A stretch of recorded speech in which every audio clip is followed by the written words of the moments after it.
Hello friends, आज हम discuss करेंगे जीके जीएस के मोस्ट इम्पोर्टेंट प्रैक्टिस सेट तथा उससे संबंधित जितने भी फैक्ट बन सकते हैं जो कि आपके एग्जाम के लिए मोस्ट इम्पोर्टेंट हैं।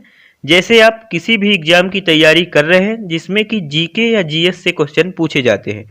जैसे आप या तो एमपी पुलिस की तैयारी कर रहे हैं, या तो एसएससी की तैयारी कर रहे हैं, या तो रेलवे की तैयारी करते हैं। जैसे कि रेलवे का भी एग्जाम आने वाला है, ग्रुप डी और एनटीपीसी, जो कि एनटीपीसी का एग्जाम चल रहा है। तो आप अगर इन एग्जाम्स की तैयारी कर रहे हैं तो आपके लिए मोस्ट इम्पोर्टेंट होगा। और आज ये हमारा 21वां वीडियो है। अगर आप 20 तक वीडियो नहीं देखे हैं तो आप प्लेलिस्ट में जाके देख लीजिएगा। अगर आप हमारे डेली वीडियो देखते हैं तो आप अपने आप को पाएंगे कि आपका जीके का लेवल धीरे धीरे इम्प्रूव होता जा रहा है। तो आप कंटिन्यू देखते रहें, आपका जीके का लेवल 100% इम्प्रूव होगा। तो बात करते हैं आज के फर्स्ट क्वेश्चन से। तो आज का फर्स्ट क्वेश्चन है, गुजरात की पहली महिला डीजीपी पुलिस निदेशक हैं। ऑप्शन दिया गया है मीरा बोरवांकर, अपराजिता राय, किरण बेदी, गीता जौहरी। तो इसका सही आंसर हो जाएगा गीता जौहरी। इससे इंपॉर्टेंट फैक्ट देख लेते हैं कि और क्या क्या यहाँ से क्वेश्चन बनते हैं। तो जो पहली महिला पहले पुरुष से आपके एग्जाम के लिए इतना बन सके, जैसे पूछा जाएगा एमपी की पहली महिला राज्यपाल। तो एमपी की पहली महिला राज्यपाल आपको याद रखना है कि सरला ग्रेवाल। इसके बाद सेकंड क्वेश्चन पूछा जाता है कि एमपी की पहली महिला सीएम अगर पूछा जाए आपसे तो आप ध्यान रखेंगे कि एमपी की पहली महिला सीएम हो जाएंगी उमा भारती। इसके बाद पूछा जाए कि अगर अगर पूछा जाए कि प्रथम राज्यपाल, मध्य प्रदेश के प्रथम राज्यपाल कौन थे, तो पट्टाभी सीतारामैया जो कि पुरुष में थे। और अगर पूछा जाए मुख्य न्यायाधीश की प्रथम मुख्य न्यायाधीश मध्य प्रदेश के कौन से, तो एम हिदायतुल्ला। तो आपको याद रखना है कि एम हिदायतुल्ला हो जाएंगे मध्य प्रदेश के प्रथम मुख्य न्यायाधीश। अगर इंडिया लेवल में बात करें तो इंडिया लेवल में पूछा जाता है भारत की पहली महिला राज्यपाल। तो भारत की पहली महिला राज्यपाल कौन थी, सरोजनी नायडू। और अगर पूछे पहली महिला सीएम कौन थी, तो सुचेता कृपलानी, जो कि कहाँ की थी, तो यूपी की थी। तो आपको यहाँ से इतना क्वेश्चन याद रखना है। और मैं आपको वीडियो के डिस्क्रिप्शन बॉक्स में इसका पीडीएफ दे दूंगा जिससे कि आप अच्छे से तैयारी कर पाए। तो देखते हैं सेकंड क्वेश्चन। तो सेकंड क्वेश्चन देख लीजिएगा, निम्नलिखित में से किस भारतीय क्रिकेट खिलाड़ी को 2016 का Wisden leading cricketer in the world चुना गया। तो ऑप्शन दिया गया है अजिंक्य रहाणे, रविचंद्र अश्विन, चेतेश्वर पुजारा, विराट कोहली। तो इसका सही आंसर हो जाएगा विराट कोहली। इसके बाद आपसे लेटेस्ट पूछा जाएगा तो अपन लेटेस्ट की बात कर लेते हैं यहाँ पे कि 2020 में क्या क्या क्वेश्चन बन सकता है। तो आप देख लीजिएगा, दिया गया है 2020 Wisden cricketer of the year. तो अगर Wisden cricketer of the year 2020 की बात करें तो ये देख लीजिएगा, जो किसको दिया गया है, महिला में किसको दिया गया है, एलिस पेरी को। तो आपको याद रखना है कि एलिस पेरी को दिया गया है, जो कि ये दोस्त मोस्ट इंपॉर्टेंट है क्योंकि यहां से क्वेश्चन पूछा जाता है। इसके बाद पूछा जाएगा अगर T20 Wisden cricketer of the year किसे दिया गया था, तो इसका आंसर नीचे दिया गया है, ये देख लीजिएगा, आंद्रे रसेल। तो आंद्रे रसेल जो कि कहाँ के हैं, तो वेस्ट इंडीज से हैं। अगर पूछ ले कि एलिस पेरी कहाँ से है, तो एलिस पेरी कहाँ से हैं, ऑस्ट्रेलिया से हैं। आप देख लीजिएगा। इसके बाद अगर पूछे ICC cricketer of the year, तो ICC cricketer of the year किसे चुना गया था 2019 में, जो कि लेटेस्ट है, रोहित शर्मा को। और किस क्रिकेटर में, तो वनडे क्रिकेटर। आप यहां से सुधार लेंगे, ये वनडे क्रिकेटर लिखा हुआ है। और प्लेयर ऑफ द ईयर किसको चुना गया था, तो वेन स्टोक को चुना गया था। और ये देख लीजिए स्पिरिट ऑफ द ईयर, एक क्वेश्चन और पूछा जाता है कि स्पिरिट ऑफ द ईयर किसे चुना गया था, तो विराट कोहली को। तो आप देख लीजिएगा। इसके बाद बात करते हैं नेक्स्ट क्वेश्चन की। तो नेक्स्ट क्वेश्चन देख लीजिएगा, निम्नलिखित में से किस राज्य सरकार ने ऑनलाइन नगरपालिका सेवाएं प्रदान करने के लिए ई नगरपालिका नामक ऐप प्रारंभ किया है, या आरंभ किया है, या प्रारंभ किया है। ऑप्शन दिया गया है उत्तर प्रदेश, गुजरात, दिल्ली, मध्य प्रदेश। तो इसका सही आंसर हो जाएगा मध्य प्रदेश। तो मध्य प्रदेश ई नगरपालिका, जो कि स्टैटिक जीके का पार्ट है, तो अभी भी आपके एग्जाम में बन सकता है। इसके बाद बात कर लेते हैं और ऑप्शन, जो नेक्स्ट ऑप्शन दिए गए हैं। जैसे उत्तर प्रदेश दिया गया है, तो मैं यहाँ पे नेक्स्ट में आपसे बात करूंगा। तो उत्तर प्रदेश से क्या क्या क्वेश्चन बनता है आपसे, तो उत्तर प्रदेश के सीएम अगर पूछे जाए तो सीएम क्या हो जाएंगे, योगी आदित्यनाथ। और अगर गवर्नर की बात करें तो गवर्नर कौन हो जाएंगी, आनंदीबेन पटेल। इसके बाद अगर उत्तर प्रदेश की कैपिटल पूछे तो लखनऊ हो जाएगी। और यहाँ से क्वेश्चन बनता है कि लखनऊ किस नदी के किनारे बसा हुआ है, तो लखनऊ किस नदी के किनारे है, गोमती नदी के किनारे, जो कि कई बार पूछा गया है, तो आप ध्यान रखेंगे ये क्वेश्चन। इसके बाद पूछा जाता है गुजरात से, तो गुजरात से क्या क्वेश्चन बनता है, तो गुजरात से क्वेश्चन बनता है कि गुजरात की कैपिटल पूछी जाए, राजधानी, तो हो जाएगी गांधीनगर। अगर सीएम पूछा जाए तो विजय रूपाणी, और अगर गवर्नर की बात करें तो आचार्य देवव्रत।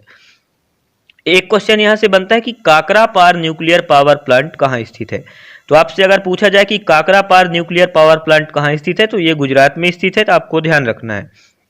और एक अभी चर्चा में है मोटेरा स्टेडियम, जो कि गुजरात के अहमदाबाद में बना है, जो कि विश्व का सबसे बड़ा क्रिकेट स्टेडियम है, जिसका नाम बदलकर क्या कर दिया गया है, तो नरेंद्र मोदी स्टेडियम कर दिया गया है, तो आपको ध्यान रखना है। इसके बाद अगर बात कर लेते हैं दिल्ली से, जो कि ऑप्शन में था दिल्ली, तो दिल्ली की बात करें तो दिल्ली से क्या क्वेश्चन बन सकता है, ये देख सकते हैं कि आपके ऑप्शन में था दिल्ली, तो दिल्ली से इंपॉर्टेंट फैक्ट की बात करते हैं, जो कि दिल्ली भारत की राजधानी है। तो ये सिंपल सा क्वेश्चन है जो कि नहीं पूछा जाता जनरली। सीएम पूछे जाते हैं, तो दिल्ली के सीएम हो जाएंगे अरविंद केजरीवाल। और अगर उपराज्यपाल की बात करें, जो कि उपराज्यपाल, दिल्ली के उपराज्यपाल कौन हो जाएंगे, तो अनिल बैजल। तो आपको याद रखना है कि अनिल बैजल हो जाएंगे उपराज्यपाल। जो स्टेट होता है, इसमें दो चीज होते हैं, क्या क्या होते हैं भारत में, स्टेट और यूटी। तो स्टेट होता है जो कि जिसको अपन हिंदी में राज्य कहते हैं, और यूटी की बात करें तो यूटी को क्या कहते हैं, तो यूटी कहते हैं केंद्र शासित प्रदेश। तो जो राज्य होता है, राज्य में होता है राज्यपाल, और केंद्र शासित प्रदेश में होता है उपराज्यपाल। तो ये आपको ध्यान रखना है कि केंद्र शासित प्रदेश आएगा तो उसका उपराज्यपाल का नाम पूछा जाता है। इसके बाद अगर दिल्ली से एक क्वेश्चन और बनता है, जो कि डीआरडीओ, जो कि मोस्ट इंपॉर्टेंट होता है, सभी एग्जाम में पूछा जाता है। तो डीआरडीओ का फुल फॉर्म होता है defence research and development organisation, जिसका हेडक्वार्टर दिल्ली में है, और स्थापना कब हुई थी, 1958 में। आप एक चीज और याद रखेंगे कि 1958 में नासा की स्थापना हुई थी, और नासा मतलब नासा का हेडक्वार्टर कहाँ हो जाएगा, वाशिंगटन डीसी में। और नासा का फुल फॉर्म होता है national aeronautics and space administration. तो आपको यहां से इतना क्वेश्चन याद रखना है। इसके बाद बात कर लेते हैं नेक्स्ट क्वेश्चन की। तो नेक्स्ट क्वेश्चन देख लीजिएगा, 15वां प्रवासी भारतीय दिवस 2017 में किस शहर में आयोजित किया गया था। तो ये 15वां की बात किया गया था, जो कि 15वां कहाँ पे आयोजित किया गया था, बेंगलोर में। तो आपको याद रखना है कि बेंगलोर में आयोजित किया गया था। इसके बाद अपन लेटेस्ट की बात करते हैं। तो प्रवासी भारतीय दिवस, तो आपको याद रखना है कि प्रवासी भारतीय दिवस भारत में क्यों मनाया जाता है। तो जो प्रवासी भारतीय दिवस है वो किस दिन मनाया जाता है, एक यहाँ से आपसे 2-3 क्वेश्चन बनते हैं कि प्रवासी भारतीय दिवस किस दिन मनाया जाता है। तो 9 जनवरी को मनाया जाता है। तो आपको याद रखना है कि 9 जनवरी को मनाया जाता है। और 9 जनवरी को क्यों मनाया जाता है, क्योंकि उस दिन जो हमारे गांधी जी थे, राष्ट्रपिता महात्मा गांधी जी, वो दक्षिण अफ्रीका से भारत वापस लौटे थे, इसलिए उस दिन क्या मनाया जाता है, 9 जनवरी के दिन प्रवासी भारतीय दिवस। 16वां प्रवासी भारतीय दिवस की बात करें तो 2021 में हुआ था। जो मुख्य अतिथि कौन थे, तो मुख्य अतिथि थे ये पूछा जाता है आपसे, तो आप ध्यान रखेंगे अतिथि 100% पूछा जाता है। सूरी नाम के राष्ट्रपति कौन से, चंद्रिका प्रसाद संतोखी। तो आपको यहाँ से अच्छे से दिख नहीं रहा है, लेकिन आपको याद रखना है कि चंद्रिका प्रसाद संतोखी हो जाएंगे इसके सूरी नाम के राष्ट्रपति, हमारे चीफ गेस्ट। और 15वां कहाँ मनाया गया था अगर पूछे, तो 15वां मनाया गया था वाराणसी में। तो इसके बाद बात कर लेते हैं नेक्स्ट क्वेश्चन की। तो नेक्स्ट क्वेश्चन देख लीजिएगा, बच्चों को निशुल्क और अनिवार्य शिक्षा का अधिकार आरटीआई अधिनियम में लागू संचालित हुआ। तो मतलब आरटीआई अधिनियम होता है, अपन बात करेंगे पीछे। तो जो निशुल्क शिक्षा का अधिकार है कब संचालित हुआ, तो इसका सही आंसर हो जाएगा 2010 में। तो आप देख लीजिएगा। इसके बाद बात कर लेते हैं आरटीआई अधिनियम क्या होती है। तो आरटीआई अधिनियम 2010 में क्या शामिल हुआ था, बच्चों को निशुल्क शिक्षा का अधिकार। और आरटीआई का कभी कभी फुल फॉर्म पूछा जाता है, तो आप देख लीजिएगा आरटीआई का फुल फॉर्म होता है राइट टू इंफॉर्मेशन। क्या होता है, राइट टू इंफॉर्मेशन, सूचना का अधिकार। तो आप ध्यान रखेंगे यहां से कि कभी कभी इसका फुल फॉर्म पूछा जाता है। तो राइट टू इंफॉर्मेशन, सूचना का अधिकार। और इसके बाद यहां से अगर योजना की बात आ गई है, तो आप मध्य प्रदेश की प्रमुख योजना देख लीजिएगा, जो कि दीनदयाल रोजगार योजना 1 अगस्त 2004 को आया था। तो आपको ध्यान रखना है। इसके बाद नेक्स्ट क्वेश्चन पूछा जाता है सौभाग्यवती योजना। तो आप अगर एमपी के किसी भी एग्जाम की तैयारी कर रहे हैं तो आपके लिए मोस्ट इंपॉर्टेंट है। सौभाग्यवती योजना विवाह के लिए 50,000 रुपए की राशि सहायता राशि दी जाती है जो कि कन्या के विवाह के टाइम में, तो यहाँ से इतना क्वेश्चन बनता है। इसके बाद बात करते हैं कि जननी सुरक्षा योजना, तो जननी सुरक्षा योजना कब आया था ये पूछा जाता है, तो 1 अप्रैल 2005 को, और इसमें कितनी राशि दी जाती है ये पूछा जाता है, 1400 रुपए की राशि का प्रावधान है। इसके बाद नेक्स्ट क्वेश्चन देख लीजिएगा, पिछड़ा वर्ग स्वरोजगार योजना जो कि 2008-9 में आया था और जिसमें 25 लाख की वित्तीय सहायता दी जाती है लोन के रूप में, तो आपको यहाँ से इतना ध्यान रखना है। तो इसमें इस तरह क्वेश्चन बनता है कि पिछड़ा वर्ग स्वरोजगार योजना कब शुरू की गई, तो आपको आंसर करना है 2008-9 में। और अगर पूछे कि इसमें कितनी राशि दी जाती है, तो 25 लाख रुपए की राशि दी जाती है लोन के रूप में।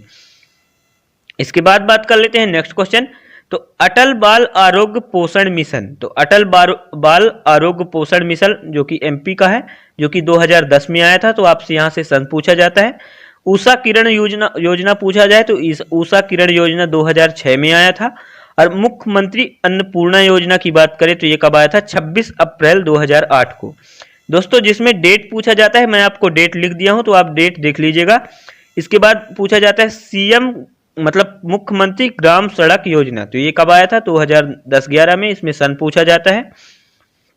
और मुख्यमंत्री युवा स्वरोजगार योजना कब आया था, 1 अप्रैल 2013 को। तो आपको यहाँ से इतना क्वेश्चन याद रखना है। इसके बाद देख लेते हैं नेक्स्ट क्वेश्चन। आप परेशान ना होइए, आपको अगर याद नहीं होता तो मैं आपको पीडीएफ दे दूंगा, आप वहां से अच्छे से याद कर सकते हैं। इसके बाद बात कर लेते हैं नेक्स्ट क्वेश्चन, भारत सरकार द्वारा साहित्य अकादमी को डैश दिया गया है में एक स्वायत्त निकाय के रूप में स्थापित किया गया था, 1954 में, 1963 में, 1948 में, 1987 में। आपसे सिंपल पूछा गया था कि साहित्य अकादमी की स्थापना कब की गई थी, तो इसका सही आंसर हो जाएगा 1954 में। तो आपको ध्यान रखना है कि 1954 में साहित्य अकादमी की स्थापना की गई थी। इसके बाद बात कर लेते हैं कि अभी साहित्य अकादमी से आपसे क्या क्या क्वेश्चन बन सकते हैं। तो साहित्य अकादमी जो कि 23 लोगों को दिया गया था, तो आपको याद रखना है कि 2020 में अगर लेटेस्ट पूछा जाएगा आपसे साहित्य अकादमी, तो आपको याद रखना है कि 23 लोगों को दिया गया था। अगर आप पूरा पढ़ना चाहते हैं तो आप इसको एक बार गूगल कर लीजिएगा, जो कि 23 लोग याद कर पाना थोड़ी उतना आसान नहीं होता है, तो ज़्यादातर क्वेश्चन मतलब इंपॉर्टेंट देता है। तो इसमें 2-3 इंपॉर्टेंट थे तो मैं आपको यहाँ पे दे दिया हूँ, जो कि आपसे पूछा जाएगा शशि थरूर। तो शशि थरूर को कौन सी बुक के लिए दिया गया था, तो एन इरा ऑफ डार्कनेस, तो इनकी बुक थी एन इरा ऑफ डार्कनेस। यहाँ से 2 टाइप के क्वेश्चन बनते हैं, एक तो क्वेश्चन पूछ लिया जाता है कि शशि थरूर की कौन सी बुक है, तो एन इरा ऑफ डार्कनेस, आप ध्यान रखेंगे ये मोस्ट इंपॉर्टेंट है। और पहली बार ऐसा हुआ है कि जो इंग्लिश बुक के लिए साहित्य अकादमी दिया गया है, तो इसकी कौन सी लैंग्वेज की बुक है, इंग्लिश की। इसके बाद बात करते हैं नंद किशोर आचार्य, जो कि छीलते हुए अपने को, जो कि हिंदी की बुक है, तो आपको इसको याद रखना है। और इसके बाद नेक्स्ट क्वेश्चन पूछा जाता है अरुण, ये जो कि अनुराधा पाटिल, तो अनुराधा पाटिल कौन सी बुक के लिए है, कदाचित अजू नहीं, तो कदाचित अजू नहीं बुक थी, और जो कि किस लैंग्वेज में थी, मराठी में थी। तो आपको यहां से इतना क्वेश्चन याद रखना है। इसके बाद बात कर लेते हैं नेक्स्ट क्वेश्चन की, तो नेक्स्ट क्वेश्चन देख लीजिएगा, निम्न में से कौन सा एक भारतीय पुरातत्व विज्ञानी जो भीमबेटका की गुफाओं की खोज से संबंधित है। तो सिंपल था, क्वेश्चन दिया गया था कि ऐसा कौन सा वैज्ञानिक था जो भीमबेटका की गुफाओं की खोज की थी। तो ऑप्शन दिया गया था SR Rao, Vishnu Shridhar वकाड़कर, DJ Joshi, DK चक्रवर्ती। तो आपको आंसर करना है, इसका सही आंसर हो जाएगा विष्णु श्रीधर वकाड़कर, जो कि डिफिकल्ट नेम है, तो आपको याद रखना है कि जो गुफा की कौन खोज की थी भीमबेटका की, तो ये जो कि विष्णु श्रीधर वकाड़कर। अगर बात कर लेते हैं भीमबेटका से, तो आप और यहाँ से क्या क्वेश्चन बनता है, तो भीमबेटका पूछा जाता है मध्य प्रदेश के किस जिले में है, तो आपको ध्यान रखना है कि भीमबेटका की गुफा रायसेन जिले में है। इसके बाद पूछा जाता है एक क्वेश्चन सांची का स्तूप से पूछा जाता है, तो सांची का स्तूप कहाँ है, रायसेन जिले में है। जिसको कौन निर्माण कराया था, तो ये पूछा जाता है कि सांची का स्तूप का निर्माण कौन कराया था, तो अशोक ने कराया था। तो आपको ध्यान रखना है कि अशोक ने कराया था।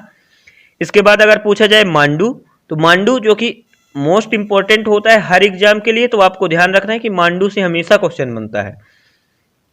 तो मांडू जो कि कहाँ पे स्थित है, तो धार जिले में स्थित है, जो कि रानी रूपमती और राजा बाज बहादुर के प्रेम के लिए प्रसिद्ध है। जो और मांडू से क्या क्वेश्चन बनता है, तो हिडोला महल अगर पूछा जाए कि हिडोला महल कहाँ स्थित है, तो मांडू में, जो कि धार में स्थित है।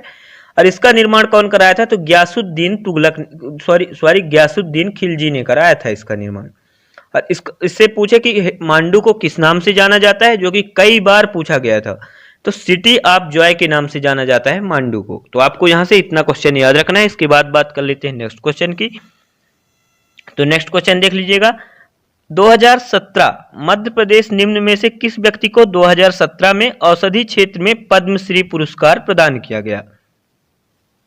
तो आपको ध्यान रखना है, ये स्टैटिक जीके का पार्ट हो जाता है, क्योंकि ऐसे कोई व्यक्तित्व हो जाते हैं जिनको मतलब मुक्ता दिया जाता है, तो ये अभी भी पूछ सकता है। तो आप ध्यान रखेंगे कि मोहम्मद वाहिद, भक्ति यादव, केशव राव दंते और साइद चिल्लूर रहमान। तो इसका सही आंसर हो जाएगा भक्ति यादव। तो आपको याद रखना है कि भक्ति यादव को दिया गया था।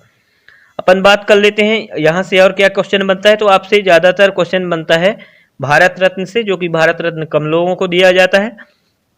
तो अपन बात कर लेते हैं कि भारत रत्न की स्थापना कब हुई थी, शुरुआत कब हुई थी। तो भारत रत्न की शुरुआत हुई थी 1954 में। तो आपको ध्यान रखना है कि 1954 में भारत रत्न की शुरुआत हुई थी तो राजेंद्र प्रसाद द्वारा शुरू किया गया था। इसके बाद फर्स्ट में 3 लोगों को दिया गया था 1954 में। तो आपको ध्यान रखना है, क्योंकि यहाँ से क्वेश्चन बनता है। तो किसको दिया गया था, चक्रवर्ती राजगोपालाचारी, सीबी रमन, सर्वपल्ली राधाकृष्णन। चक्रवर्ती राजगोपालाचारी से एक क्वेश्चन और बनता है कि प्रथम भारतीय गवर्नर जनरल कौन थे। तो अगर भारतीय गवर्नर जनरल या तो लास्ट पूछे या तो प्रथम पूछे, वो दोनों हो जाएंगे चक्रवर्ती राजगोपालाचारी।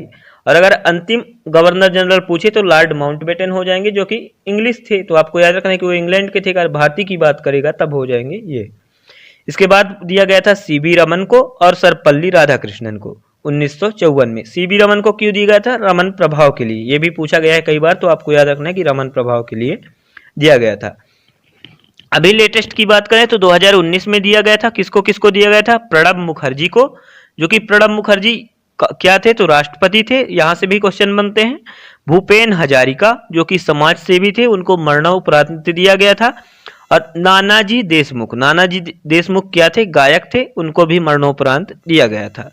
और एक और यहां से देख लीजिएगा 2-3 क्वेश्चन। पद्म विभूषण अगर पूछा जाए तो 7 लोगों को दिया गया था 2019 में। पद्म भूषण की बात करें तो 16 लोगों को दिया गया था, 2020 का है ये। और पद्मश्री 118 लोगों को दिया गया था।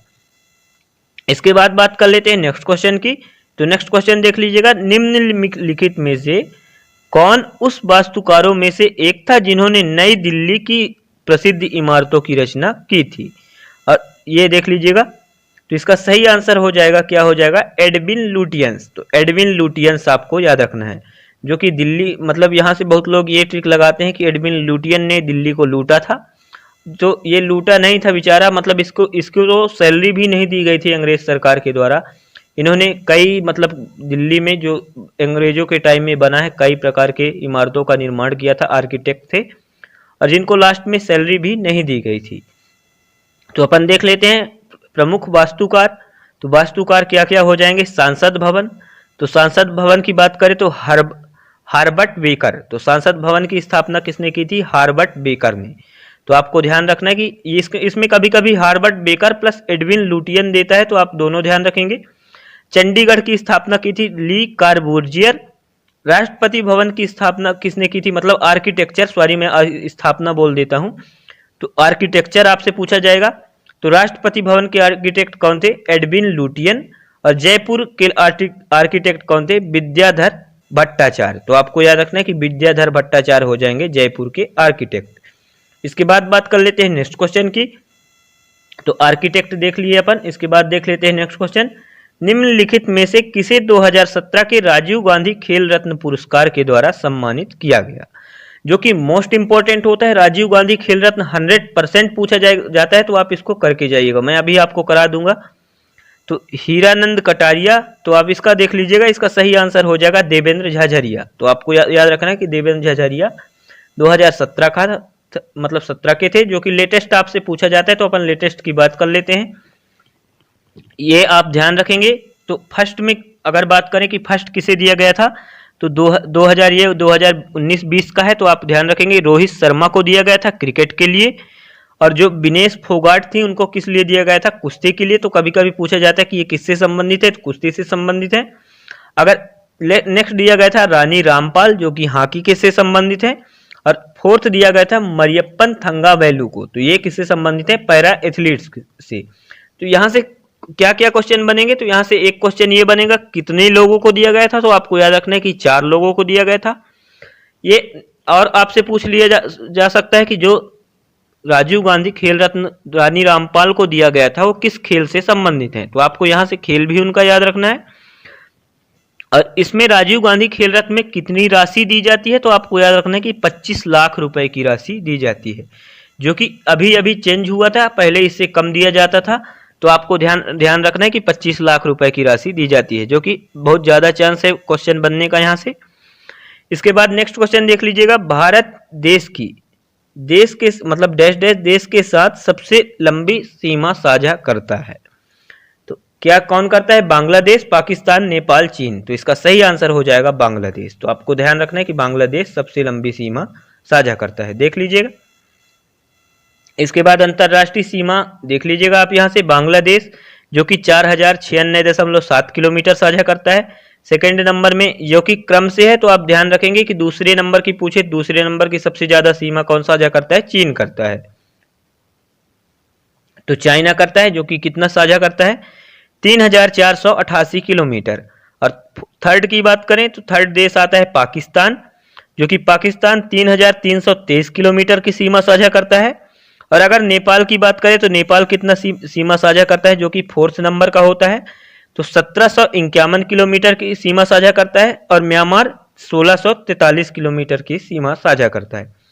और सेवेंथ में पूछा जाता है, जो कि अपन बात कर चुके हैं कि 7 देश भारत से अंतरराष्ट्रीय सीमा साझा करते हैं, जो कि लैंड। तो आपको ध्यान रखना है कि ये लैंड वाला सीमा है, भूमि वाला, और जल वाला अलग होता है। तो सेवेंथ में आता है भूटान, जो कि 699 किलोमीटर की सीमा साझा करता है।